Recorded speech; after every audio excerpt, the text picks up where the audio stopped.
Hi, you guys. Welcome to Cradle and All. This is your host, Renita. Now, this week, coming off the heels of 4th of July weekend, Christine and I are taking a break to go on vacation with our families. While we're at the beach, we hope you guys are having a great summer with your own families and having some self-care. And this is the perfect time to get caught up with all of our latest episodes. This week, to help you get caught up, we are re-releasing one of our first episodes ever, all about our birth stories. So we've had so many people join us on this podcast from the very beginning, and some are new.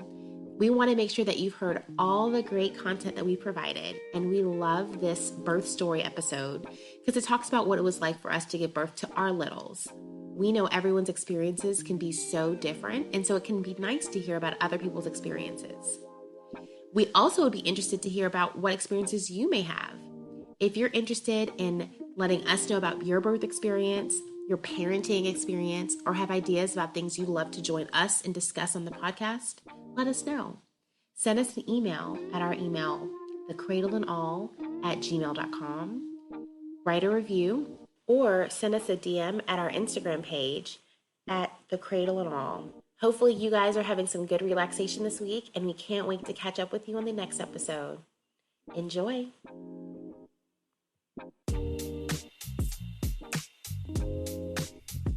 Welcome to Cradle and All, a podcast hosted by sisters Renita and Christine to educate, inspire, and connect with other mothers. Every other week, listen as we discuss topics related to pregnancy, raising children, and balancing motherhood with other aspects of womanhood. Whether you're relaxing, juggling tasks, or even breast pumping, join us as we figure it out together.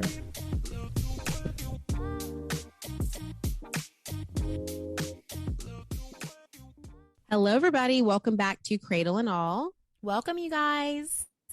We're glad that you're joining us today for our second episode, and we're talking all about birth experience because between Renita and I, we have 4 beautiful sons ranging between 7 months old to, which is my youngest, to 3.5 years old, which is the oldest of the cousin crew and he's Jackson. So, oh my gosh, 3.5. That seems so old. So not old. He's totally still a little person. Although sometimes, I'm shocked by how grown they are at 3.5. They seem so different than 7 months. But today we're talking all about birthing experiences through the lenses of our birth experience with each of our children. Because as I shared, it was very different with each of them. Yeah, very different. We're going to start with little Jackie, as I call him, Jackadoo, who is the 3.5-year-old Renita's eldest. And he started us off. This was, of course, pre-COVID. I remember that day in the hospital. We were there. For the first one, I think, of the family, everyone is so excited. We were all just so excited. We were at the hospital. Everyone could be there at the time. It was so nice. It was just such a happy day. But the birth experience. So Renita, think back to that day when you were about to give birth to Jackson. Talk about your birth experience, starting with whatever you want to talk about. So, as an OBGYN, I am delivering babies every day, and I see that there can be so many different ways for this to happen. And I was just so curious as to what it was going to be like for me. Every week when I would check a patient's cervix, and they'd all be like 2 centimeters, 3 centimeters. But then when I would go to the office and get my cervix checked, it was just never dilated or only 1 centimeter. And I was just like, when's it going to happen for me? And though I had this dream of waking up with my water broken or going into labor, that didn't happen. So he had to get evicted. So we got to the point that I had an induction of labor. So his experience was more of a scheduled thing, in that I came in for an induction. So what that looked like for us, my husband and I were on the induction schedule for a specific date, and I got called in. So I remember us going to dinner that night, and we were supposed to get a call around 8 o'clock, and they finally gave us that call to come in. Wait, so you were going to get called in? What do you mean? Yeah. I don't know. That's how things are done. Yes. So when you are scheduled for an induction, you are on a list to come in to have your baby.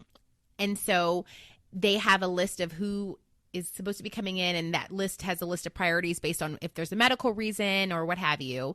But when your name gets called off the list, they call you to say, okay, it's time to come in and have your baby. And so we packed up the car with our hospital bag. Were you? Like, I was 40 weeks. It was my actual due date. No, I was 39 weeks and 6 days. So the night before my due date. And it was 8:00. So we packed up our hospital bag and we sat in the waiting room while they called a couple other people back. And I could see some women in pain and some women weren't, but we were just sitting there anxiously. And then when we got to the room, I was not in pain. I was feeling fine. So they got my IV in. I signed paperwork. I was chit-chatting with the nurses because I also worked there, of course.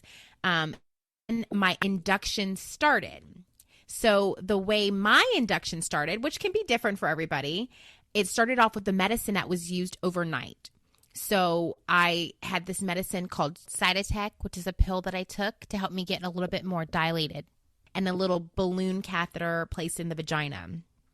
And when those things were placed, my discomfort began immediately. Not like severe labor pains, but it was like, starting to feel uncomfortable. And immediately within 30 minutes, the pain had gotten enough that I actually threw up everywhere. What? So not to be okay. too So vulgar, how would you rate the pain?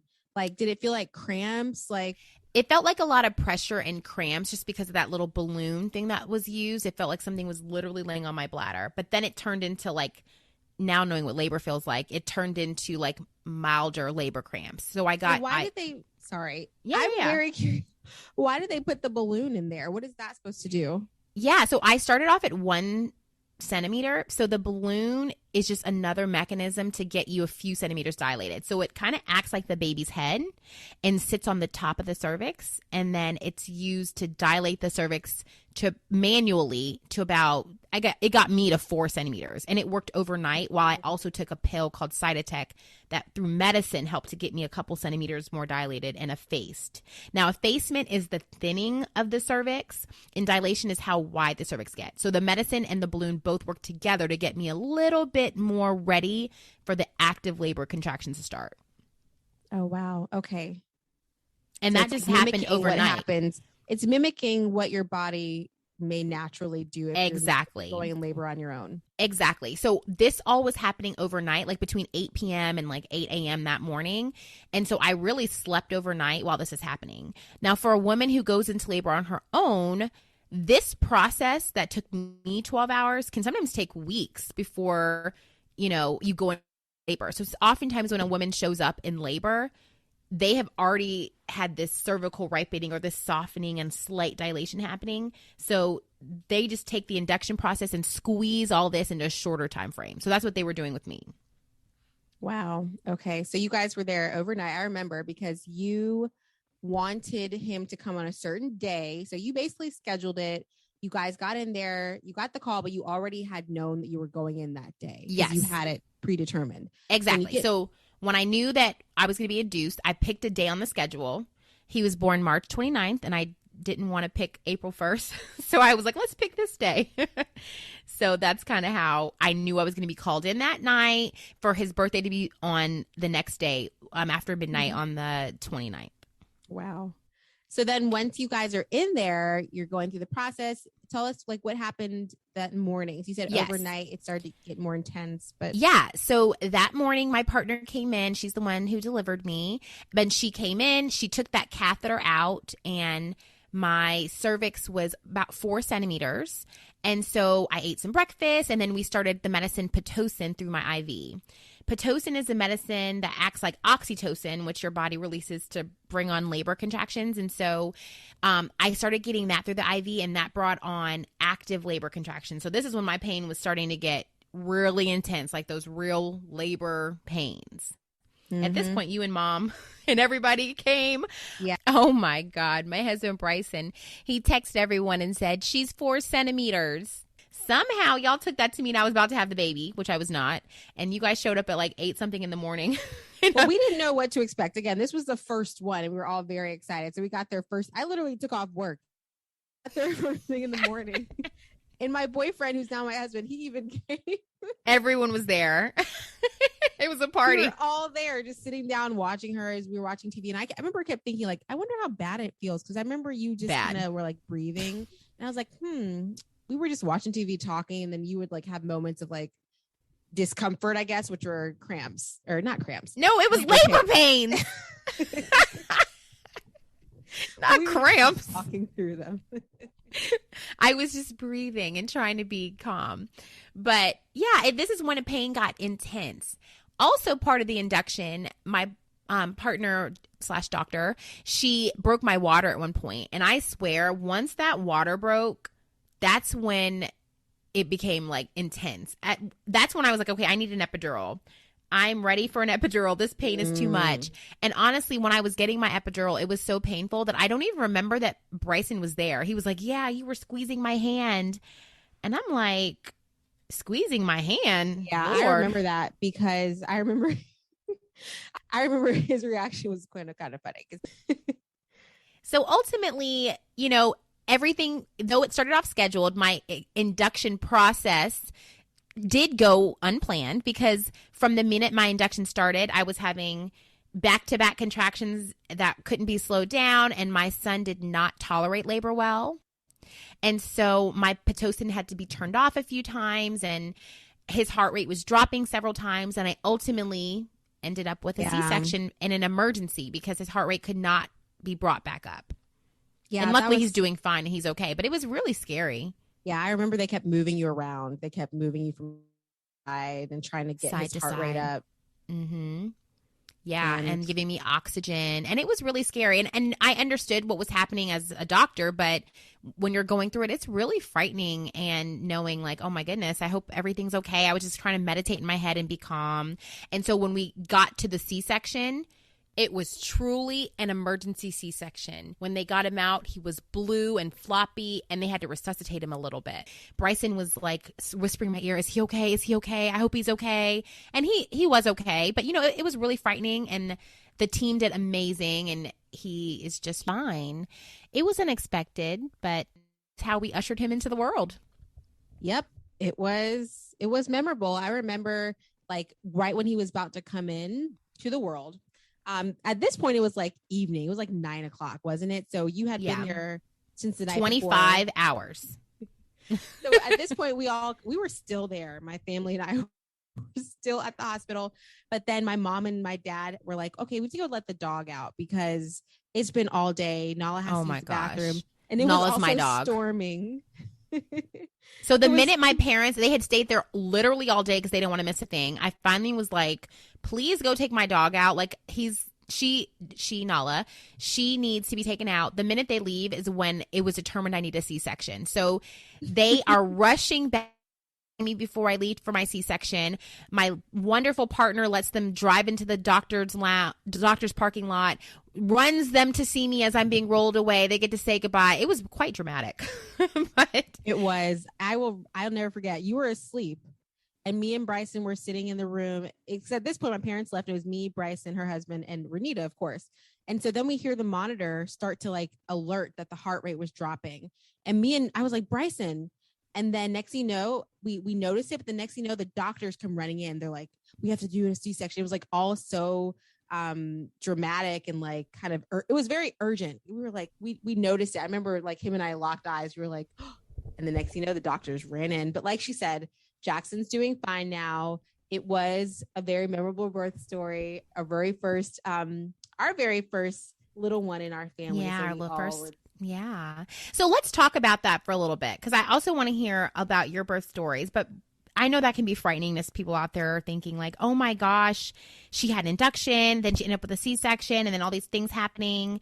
And that is not everyone's story. And there are reasons to be induced and reasons to not be induced, and labor, whether you were induced or not, can lead to drops in the heart rate, but it can be so variable. One thing I'm so grateful for is being at a hospital where they are prepared for anything. I knew the nurses are going to take great care of me. My doctors and all the staff was great.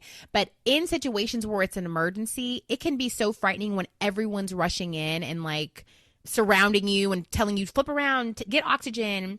And so I think that having trust in the nursing staff and the doctors was one big part of it, but also the fact that I felt like they were communicating really clearly to Bryson and me, but I knew what was going on, but to like the rest of the family, saying this is what's happening and having those lines of communication open when things don't go as planned. So I just wanted to clarify, if you're ever in that situation and you're scared or you're worried that can happen, just having those lines of communication open with those who are taking care of you and asking questions, even if you feel like the timing's not right. Never hesitate to do that.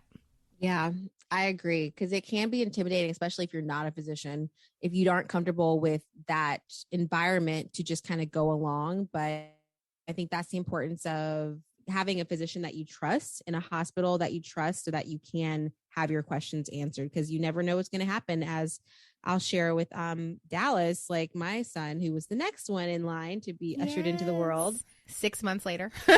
Yep, 6 months later. So he was there too, actually, in my stomach. No,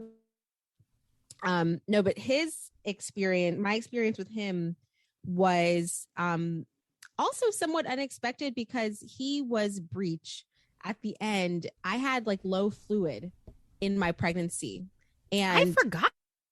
Oh yeah. Yeah, I had low fluid. So I had to go to actually get a couple of extra ultrasounds to measure the fluid, to make sure that he was safe and that everything was going well. And the fluid, by the end, it was acceptable, but it wasn't like it was they would have liked, but it wasn't horrible.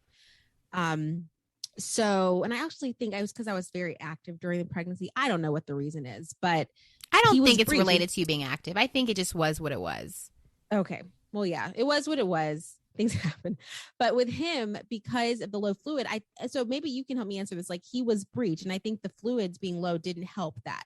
The fact that he couldn't really turn around because the fluid have something to do with that? That's possible. So knowing the facts about babies' positions, babies can flip and flop in all directions, but as they get further along, they tend to settle head down, which we call cephalic or vertex. Now, 10% of babies are thought to be malpositioned, meaning breech or head up, or they can be laying across side to side. And so Dallas was breech.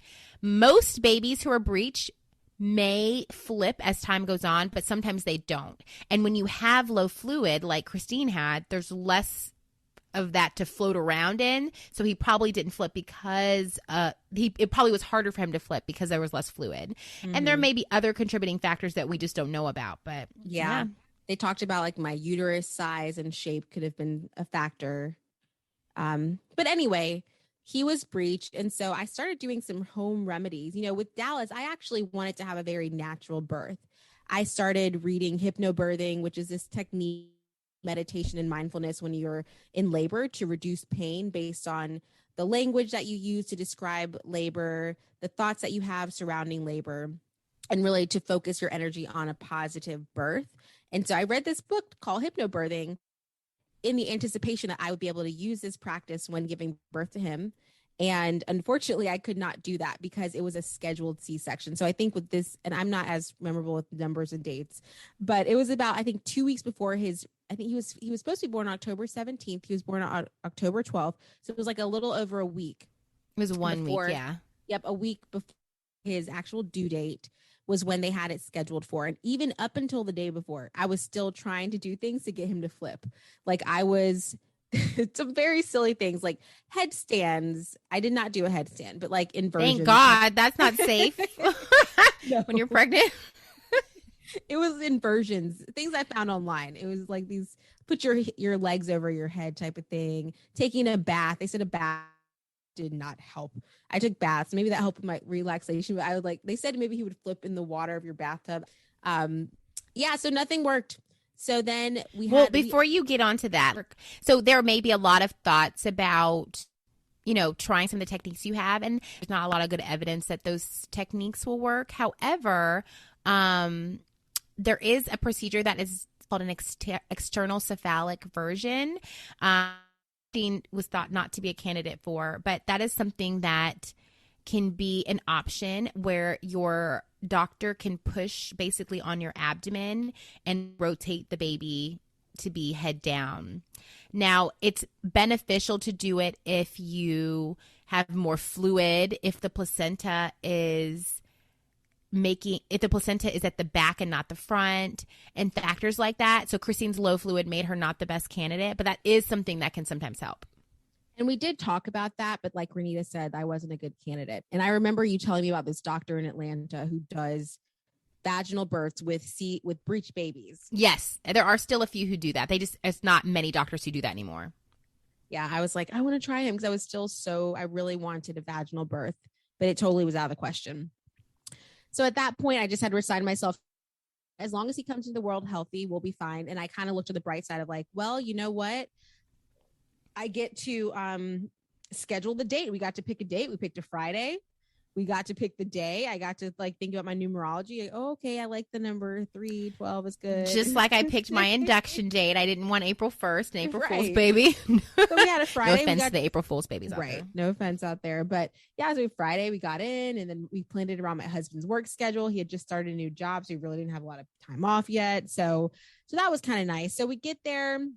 And I mean, literally, I had no pain at all. I never had any experience with any type of labor pain. I was no discomfort at all. I get there still. I was like, this is a breeze. We're sitting there, you know, Renita. Actually, the great thing is Renita was able to be there for both delivery. I was the photographer. We have so many great photos of him coming out. So she got to be there just as a witness, like she did not deliver Dallas, but she was in the room taking pictures. So start back from the very beginning. Like, I talked about when I got called in, I showed up in the waiting room. What was it like for you? Like you couldn't eat the night before, right? Oh yeah. I forgot about that. Yeah. I couldn't eat the night before. So the night before we actually just like, we're at the house preparing. We had a nice meal with my mom. She came in town from California because she lived out there at the time. And so she came in town. We had a nice meal. And then we can't eat. You can't eat after midnight. Okay, we did eat the night before. Yeah, I meant like after midnight. Yep. So then that next night, so I was very excited for that first meal. What I ate, I do not remember, but I was excited about it. So yeah, that morning it was very easy going. We went in, we drove in, everything was packed and ready to go. We got there, we went straight to like one of these rooms. I remember the room. It's called a pre-op room. Okay. Yeah. And that's where we got the epidural. Mm-hmm. And I remember when I got that epidural, like I started shaking. It made me shake pretty violently. And like I had an emotional reaction to it. I was very scared about that. But like I had this really bad shakes from the epidural. It's pretty common that it causes women to do that. Yep. I had that for just for the first one for Dallas. But after that, we were rolled in. Everything was going according to schedule. We were pretty much on schedule. We had a time. We even had the time set for his delivery. I think it was like 11 or something, 10:30. Mm-hmm. I don't know. But he was born at like 11 something. Anyway, so then we go back to the room. Dontrell gets on his scrubs and everything. And we're waiting to go into, gosh, my memory is horrible. The operating room. We're waiting. Oh my gosh. Yes. So basically I was there, so I can recount this too. She goes into the operating room and she's getting on the table. They're getting her ready and Dontrell or anyone's partner just waits on the outside until she's ready to go. So while he is outside, they listen to the baby's heartbeat before the C-section starts. And Dallas's heartbeat was like dropped. They couldn't find it. They could find it, but it was a low. It had been a deceleration or a drop in the heartbeat. And so because of that, they were like, let's move quickly. And they were like, we got to just hurry up and get him out. And it was so scary. They ushered Dontrell in. They were like, let's move. They rushed him in. She said ushered. No, they rushed him in. Yeah, it was scary. So fast. They didn't even put that little that like cleaning solution thing on your belly. No, they did. They did a splash. They did a really fast one. But then they had to give me antibiotics afterward because they had moved so quickly. They did something like that because they were like, yeah, we just as a precaution because we moved so fast. But yeah, that was terrifying. So as we were waiting, I remember laying there on the table. Everyone was all jokey and nice and friendly, which was really great. They were all very positive. But then you could tell the mood in the room shifted when the deceleration happened. And they were all like, okay, we got to move. Get the husband in here. And I remember looking at Renita. I was like, is everything okay? I kept looking at her for reassurance that everything was going to be okay. And it felt like forever between when they started and when he got pulled out. But it was very fast. It didn't seem fast to me. It seemed like it took forever. And I was so nauseous. Another side effect of the epidural was during the when they were pulling him out, I felt a lot of pressure on my chest. I felt like I had to throw up, so much so that I asked them to bring me some type of nausea bag, because you're in the C-section. They had the anesthesiologist, I guess, like monitoring you. Mm-hmm. And so I kept telling her, like, I'm going to throw up. I'm going to throw up. I feel pressure. I feel it. I feel it. But what I felt, I believe, was just pressure. I didn't feel cutting and opening, but I felt a lot happening on my body that felt really weird. Yeah. But they pulled him out and he pooped. I have the pictures to prove it. He pooped right away. He came out butt first with poop in his butt. And then he was fine. Yeah. So it was also a little bit of an unplanned moment. Oh, yeah. In the sense that his heart rate dropped a little bit, but he was fine when he came out. But, you know, these babies, they do what they want to do and things happen. Not everything goes according to a textbook. It really is not always like according to plan. But ultimately, they did really great. And the beautiful thing is that every person who works on labor and delivery, from the doctors to the nurses to the techs, to like everybody is ready to handle these kind of things. So that's great. Yeah, I felt that way too. I didn't feel worried that I think worry is always a part of it, with the anxiety of the unknown, but I was confident that he would be okay, especially because you were there. I think everyone should have an advocate there for them. If it's not your husband or your partner or a spouse, maybe a midwife. I think it was so helpful to have you there, because I felt even more confident and comfortable, because I knew that you understood what was going on. So I felt like 100% agree about that. And I could not agree more. Whether it has to do with labor and delivery or any health thing, having somebody else who can ask the kind of questions that you're not thinking about in the time, or be able to speak up for you when you're too nervous, I think is so important. And I mean, it's sad because right now with COVID, it's a little tough with having other people there, but thank goodness for technology where we have Zoom, Zoom, I guess, and Skype and everything like that. So yeah, that made me so comfortable, made a huge difference. So yeah, Dallas came out, and then everything from there was great. It was great. Well, tell me a little bit about your experience with Dakota. From Dallas being unexpectedly breech, needing a scheduled C-section, it seems like you got everything you wanted with your delivery with Dakota. I really did, because while the pregnancy may not have been perfect, Dallas I had a great pregnancy. The delivery was not what I wanted necessarily with the C-section, but with Dakota, I was so grateful that I could actually have a VBAC. I really, really, really wanted one so badly. So explain what a VBAC is. Vaginal birth after cesarean. Yep. Mm-hmm. After C-section. And that is something that really depends on the practice or the hospital. It may not be as common, or it may be common in the state that you live in. I know my cousin lives in New York, and she said all the doctors out there advocate for VBACs, but I think it really just depends on your previous birth experience. Renita, you know way more about this, but yeah, I had a VBAC, and then I could tell you what my VBAC was like. But what do we need to know about VBACs? So VBAC stands for vaginal birth after cesarean section. And so when somebody has had a cesarean section before, you basically have this incision on not just the skin, but also the uterus. So when you think about trying to have another baby, we always want to keep in mind that incision on the uterus can sometimes tear apart, and it can be an emergency that's risky to you and baby. And so it's called a uterine rupture. And everybody who delivers babies, they want their patients to know that if you have a vaginal birth after C-section, that risk is there. It's a generally low risk, 1% if you had one C-section, but usually if you've had two or more, that risk can get even higher. So there's some guidelines that we as OBGYNs have saying if you've had two or more, you always have to have a C-section. You cannot try for a vaginal birth because that risk is a lot higher. Or if you have a C-section that's not your typical, like where your incision's up and down, or something that has caused any scarring on the uterus, like if you had fibroids removed from the uterus in the past, then you're not a candidate for a vaginal birth after C-section or a vaginal birth at all. So I think that vaginal births after C-section or VBACs are really great for women who want to try them, and it can decrease the risk of having a lot of C-sections, but it's just important to know the risks. So Christine was able to have a wonderful, successful VBAC, which is great. And so the reason, yep. And the reason I wanted one is because I wanted to experience labor, which people don't understand. Like my mom was always like, why do you want to go through the pain? I'm like, I just want to experience what we were born to do, like what my body is capable of when it comes to labor. Yeah. So that was one reason. I was kind of scared after the C-section. That was my first and only major surgery outside of like a wisdom teeth removal.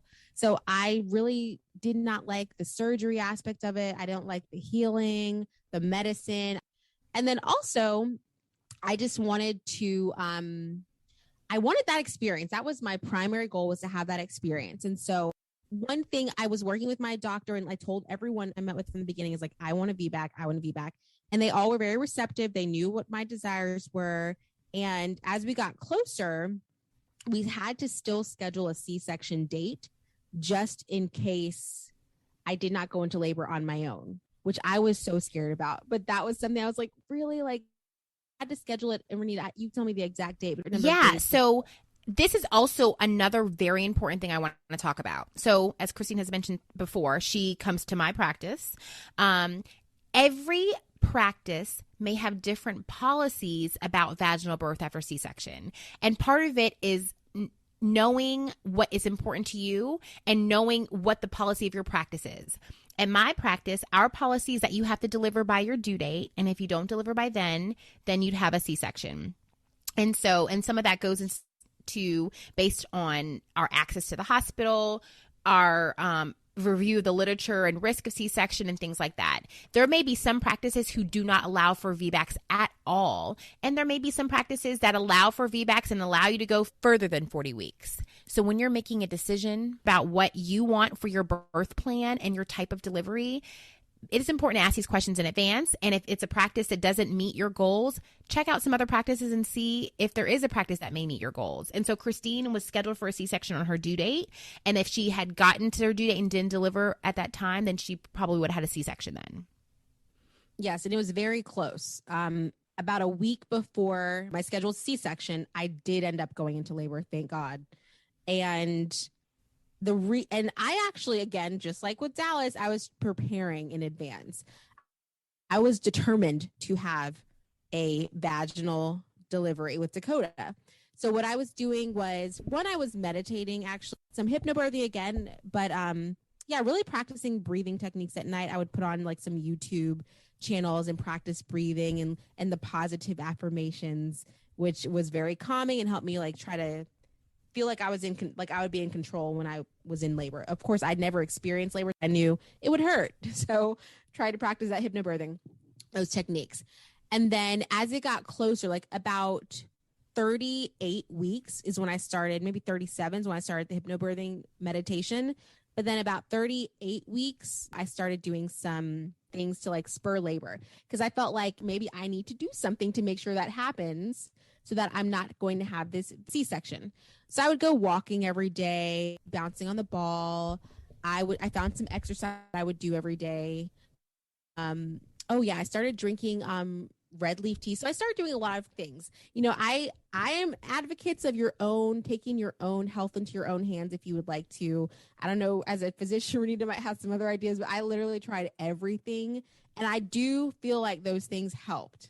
But I also am an advocate of taking control of your health, getting the information, and, being a part of your health team. Don't just let somebody tell you what to do. And I always tell patients who ask, what can I do to go into labor? If it's safe, sure, try it. Like red leaf tea, is the data there? No, not really. But is it going to hurt you? No. So go ahead and try it. I definitely tried a lot of things myself. Did they work for me? No. But if it's not safe for you, like drinking castor oil, do not do that, please. Okay, I did that. Yeah, you shouldn't have done that. I did that. I did the mother's, what is it called? The midwife's brew. I did that. What's that?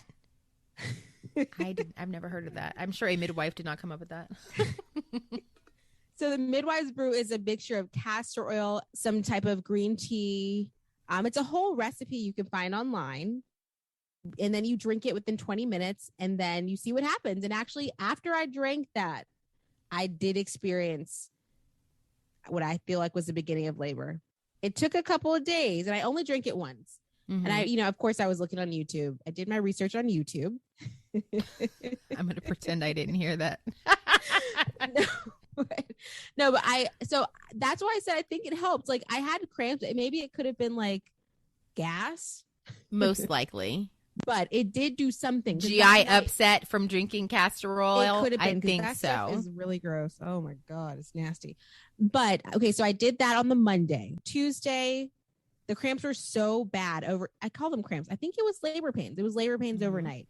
Just kept me up all night, so bad. But the next day, yeah, you were calling me, I think. Yes. Yeah, you were I was like, oh my God, I'm in labor. But then the next day comes when the sunrise hit. The pain all went away. So like during the day, nothing. But the night before, it was intense labor pains. And I was so weird. It's like, how come I experienced that the night? Probably the castor oil. But then the next day, everything was back to normal. But then that Wednesday, I had an appointment and they scraped my membranes. They stripped my membranes that Wednesday. That Wednesday night, I was having labor pains. And I know it was labor pains. It was like very, very, very intense. I could not sleep. I was just laying in bed doing those breathing techniques. The next morning, I get up. I call my sister like first thing in the morning. I was like, well, no, I didn't call her yet. I woke up. My husband was like up with me all night. I woke up. I get up, get my son ready for first daycare. I go in the bathroom, kind of get myself ready, sit on the bed. As soon as I sit on the bed, I feel a gush of water. And I was like, oh my God, water breaking?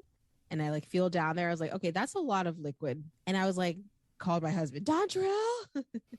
And I go into the bathroom, who's in the room with my son. So I'm like, okay, I think my water broke. So we FaceTime Renita.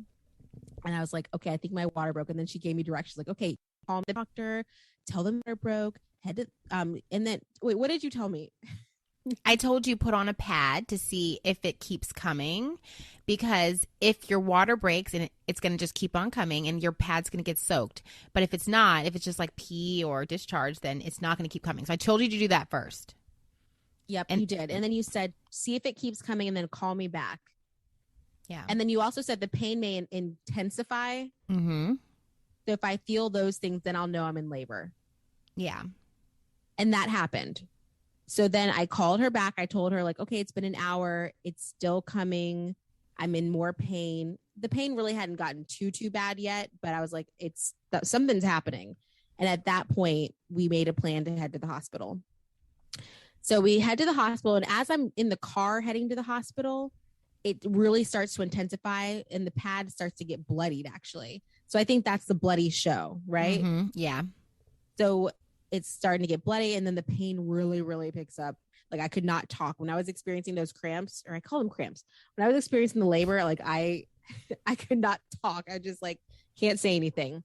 So we get to the hospital, we get admitted, we go through the whole process of everything. What was interesting to me, though, was that they would not admit me until they confirmed I was in labor. So they had to test the fluid to confirm that it was like amniotic fluid. Yeah. Mm-hmm. Yep. So they tested that, which I was like, okay, what else would it be? This is obviously what's happening. It could have been pee. It's not pee. Bloody pee? No. Well, you knew that at this point. They just saw you. It had been it would have been like an hour at that point. They tested it. Obviously, that's what it was. Anyway, at this point, they were checking my cervix. I think I was like, oh gosh, 4. Like, at this point, when I first got there, I was 4. So overnight, I had dilated from 1 centimeter to now 4 when I first arrived there. So then they finally pulled me into the room. I think the hospital was kind of full, so that it was a little delayed getting me through. So I get to the room, and the labor honestly is progressing. And as she keeps checking, everything's moving along fine, which I was so grateful about. As you know, I wanted that VBAC. I kept being dilated as time went on. I was progressing very quickly. I got to the hospital around 10 a.m. and by 7 p.m. he was born. I was only pushing for about 7 minutes, and I got the epidural. If that. It was very quick. I got the epidural around like 3 o'clock. So at that point, things really started to feel good. Everything was moving along, and it was just so easy going. I was so blessed to have such an easy delivery with Dakota, from the water breaking to just everything was moving along just so smoothly. It could not have gone any better. And what makes it even better is that Renita was able to deliver me even during COVID. So because she worked at the hospital, she was able to get in there and to help me, because my family, of course, couldn't be there except my husband, but she was able to bring him into the world. And, by 7:00, we were holding him in our arms, and then I was standing up, walking around 10 minutes later. It was really great. It was a totally different experience from Dallas. Both really great experiences, memorable, but I'm so grateful that I had those two different experiences, because I got to accomplish what I wanted in childbirth, which was to experience that vaginal delivery. That is so awesome. So beautiful. And it's always just amazing to watch those experiences when they come into the world, and it's just makes your heart melt. Yeah. So that's great. Yay. So we have one more VBAC to talk about. Yep. Successful VBAC. I hope everyone, if you want a VBAC, I say go for it. Do your research, learn about it, advocate for yourself, because it's definitely possible and it could turn out really beautifully. And even if it doesn't, at least you can say you tried. Exactly. Now, my second birth was not planned in any way, shape, or form. And I, too, was hopeful for a VBAC and wanting that experience, especially because delivering babies every day, I see the joy that women have, both vaginal and C-section. But, you want that feeling. So though I had the experience of labor with Jackson, I ultimately didn't get to push and birth him in that way. And so I was hoping for that with Russell, but that is not my experience at all. And life happens. And at the end of the day, he's here and he's amazing. But his experience was completely different, because I ended up with a unscheduled C-section due to complications in the pregnancy. So he was born 9 weeks early. From the minute that I got pregnant with him, there had been many complications, starting off with first trimester bleeding. In the second trimester, when I was being checked by my ultrasounds, he was growing too small. So we were doing extra ultrasounds to figure out why his growth wasn't what it was supposed to be. And then I ultimately developed blood pressure issues, developing preeclampsia. And because of my preeclampsia and his growth issues, I had to be on bed rest in the hospital for a week before he delivered. When I was in the hospital for that week, I was on the monitor where they looked at his heart rate, and his heart rate was in distress from the minute we were there. So it turned into being on the monitor, checking his heart rate a couple times a day, to ultimately needing to be on the monitor for 24 hours a day. Ultimately, his heart rate was looking so bad that I had to be on oxygen, and he began having drops in his heart rate. And at 31 weeks and 1 day, in the middle of the night, we have to deliver him. You had a heart rate monitor at the house, right? Not at the house, just at work, I guess. Well, the reason you went in, though, is because you were monitoring his movements, right? Right. So I initially got admitted to the hospital because I developed blood pressure issues, and when they put him on the monitor, he saw that his heart rate didn't look good, but things overall weren't too bad, and my blood pressure was, though elevated, stable. So they sent me home and said, keep an eye on how he's moving. If you see any changes in his movement, then come back. So I got admitted to the hospital, went home in 24 hours. When I got home, his movements stopped. I went 7 hours and he was not moving, and that was not typical for him. And I kept second guessing it and saying, am I just thinking this? Am I not paying attention? But ultimately it had been 7 hours with minimal movement. So I went back to the hospital, and from that point stayed about the rest of the week and ended up delivering him. So there was clearly complications happening, but because of that, he ultimately was delivered early, and because it was 31 weeks and 1 day, and he was having distress, the decision was made and I had a history of a C-section. The decision was made to do another C-section. So, and mind you, decision that was not made lightly, because we were discussing, weren't we? I feel like there was some talks about, do we wait? What do we do? We were trying to advise you or hear you out, hear your thoughts about how do we what is the right decision that we make for his health and for your health too? That was another big question for us. And my mom was always like, your health matters. Like everyone's thinking about the baby. What about your health? Because preeclampsia is a, quite a serious condition. Can you tell everyone like what is preeclampsia? Yeah. So preeclampsia is a condition that can develop in pregnancy where you get high blood pressure, even though you don't have a diagnosis of elevated blood pressure when you're not pregnant. It can come up in pregnancy. It can lead to liver problems and kidney problems and swelling around the brain when it becomes severe. But it also can lead to problems with baby, which is ultimately what was happening to Russell. His placenta was not providing enough nutrition to him, so he wasn't growing. And it can lead to the mom or me having seizures and serious complications. Like, mind you, a month before I was diagnosed with this, another Black OBGYN was diagnosed with this and died in her own pregnancy. So it can be very serious. And I think it's important to take notice of your body, because you were complaining or taking notice about different things in your body. I remember like the week before you went to the hospital, we went to Asheville, North Carolina for a baby moon. And you were complaining about like swelling that you were having. This pregnancy was just so different. I was getting so short of breath all the time, even when I would just be sitting still. My heart was skipping beats. I was getting swelling out of nowhere, which I was like, what is this? This is strange. And then within a week, I was diagnosed with preeclampsia. And so that is correct. Listening to your body and realizing, something is up here is the most important thing. But I, trust my doctors and I trust my team and the nurses and everybody. And I was like, let me just sit back and let them do their jobs, because I know how hard of a decision it was to deliver him early and figuring out when that right time was. But that's what needed to be done. And I'm so grateful that he's here and doing well.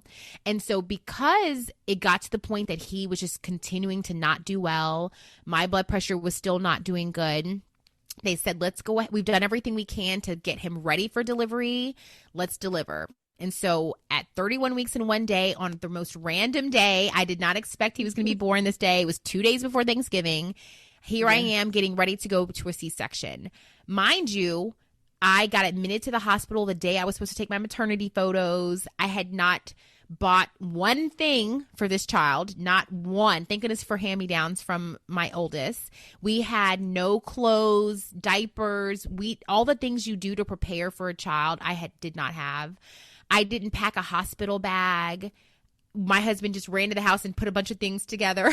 So it was a very different experience, not just in that he was born early, but also in that we were not ready for him to be there. And so some of the things that you get excited about, that anticipation of when is he going to be here, when you're waiting and getting the room together, we didn't do any of those things. And it was still really beautiful. Even together yet.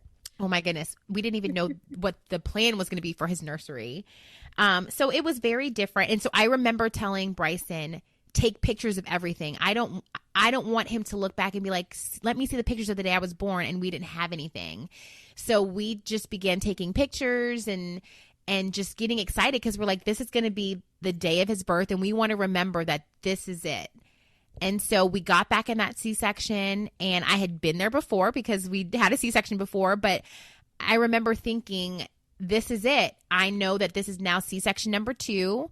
And I'm not going to be able to have that vaginal birth if I ever have another baby. And so there was a sadness to that too, because I, for one, was having a preterm baby, but also like I am going to lose that opportunity to be able to have a vaginal birth. So I acknowledge that disappointment was there, but it doesn't take away from like the happiness and the joy of having my son born too. And it was a beautiful day. His delivery was beautiful, and we just took tons of pictures, and it was really great. But it's just not what we expected. And looking back, my deliveries were not what I expected with either of these kids. Not at all. But it was still amazing. Yeah.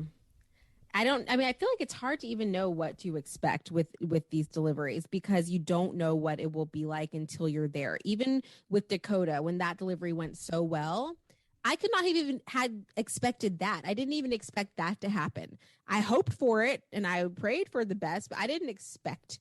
It's just like, let's see what we get. I feel like it's their world. We just live in it. We're just living here to be their vessel, to be their sustenance, to be their entertainment. We're just here for them. So I think, Russell, he's a little kinship, because I was also preterm. I came 2 months early. I was unexpected, it was an unexpected. On a holiday. On a holiday too. Yeah. So, and I think that that's so special. So that's a conversation I think we would love to get into on another day, is just that experience of the birth with Russell and that entire experience with him in the hospital and what that was like for you. But with your delivery, no matter what that is, your birthing experience, I think just being prepared for the unexpected. Expect the unexpected. In every single story, I think that's a common thread, is just, you don't know what will happen when you're in that laboring and birthing moment.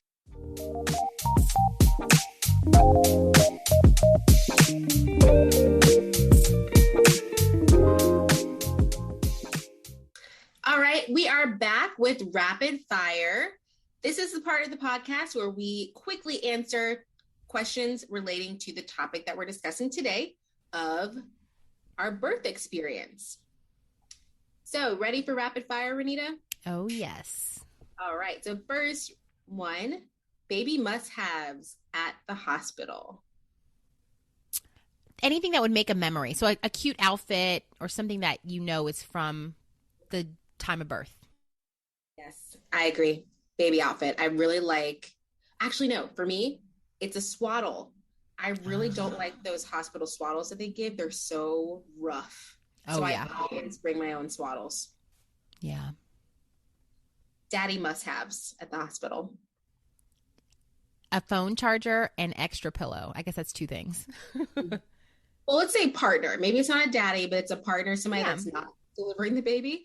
I would say a pillow or something comfortable to sleep with, because those little couch chairs, miserable. Bed chairs, whatever they call them, so uncomfortable. Yeah. Unexpected joy. Did you have anything that you're like, oh my gosh, that was so sweet and nice?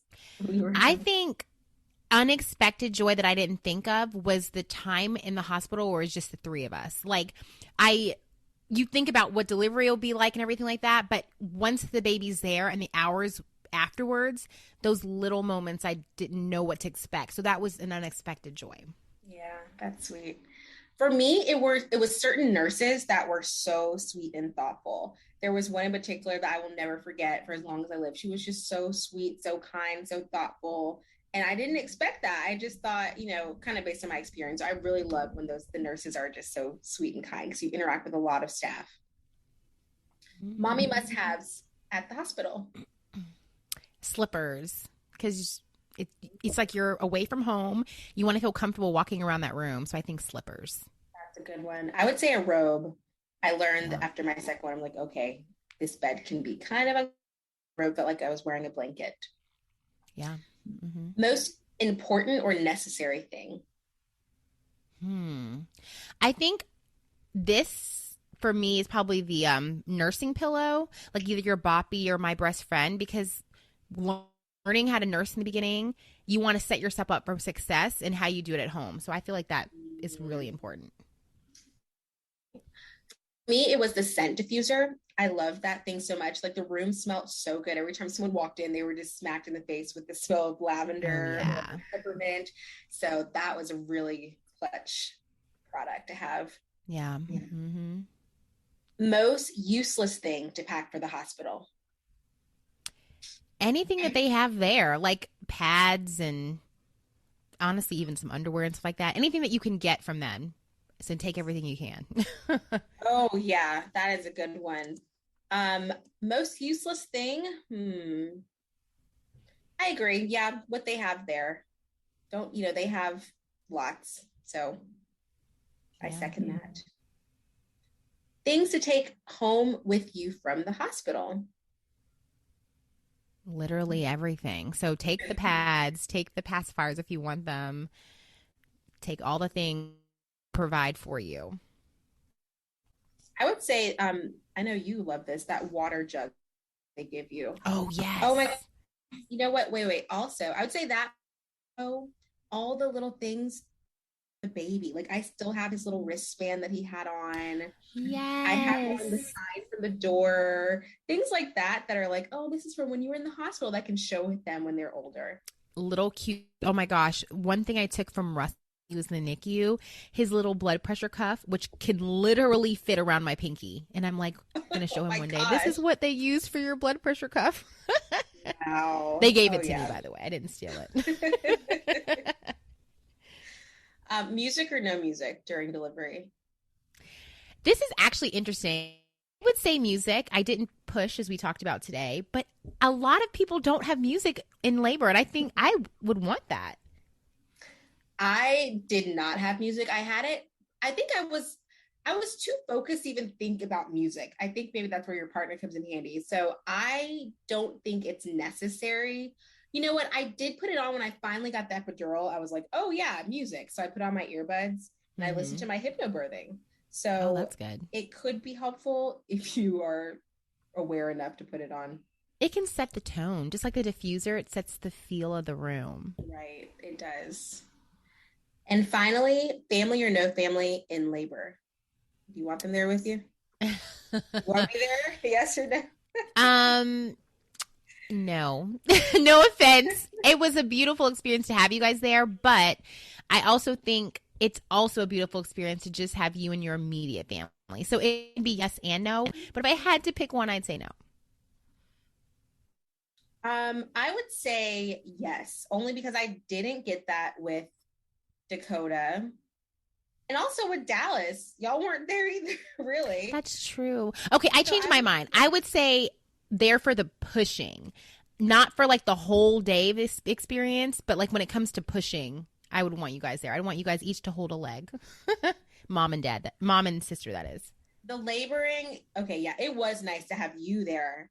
As far as everybody else, I don't see a point in them being there. They might get on my nerves if they're like talking too much and stuff. So I would prefer kind of the opposite of you. I'd rather have them there for the day and then leave when it's time to push than come back in when it's there. Okay. All right. That's our rapid fire of our birth experience.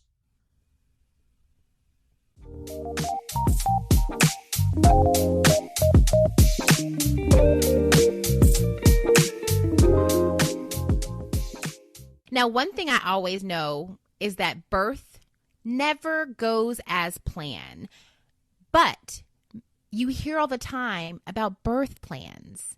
So, one, Christine, I want to know did you have a birth plan?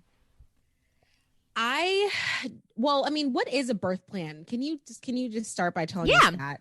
So first of all, you don't have to have a birth plan, but I think that the most important thing out of a birth plan is just to communicate to your provider what you're looking for in that experience, because it's going to be one of the best days of your life. So what's important to you? It doesn't have to be details about like IVs and medicines, but sometimes just like what you want the ambiance to look like, what you want that feeling to look like, and how you want to be communicated with when it comes to something that's not according to plan. If an emergency C-section comes up, if you need a vacuum delivery, understanding the indications for those things and how that will be decided. I personally did not have a birth plan. My only plan was to have a healthy baby and to have an epidural. But yeah, I really don't think I did either. Yeah, no, I didn't, because of course with Dallas, it was a very sterile environment.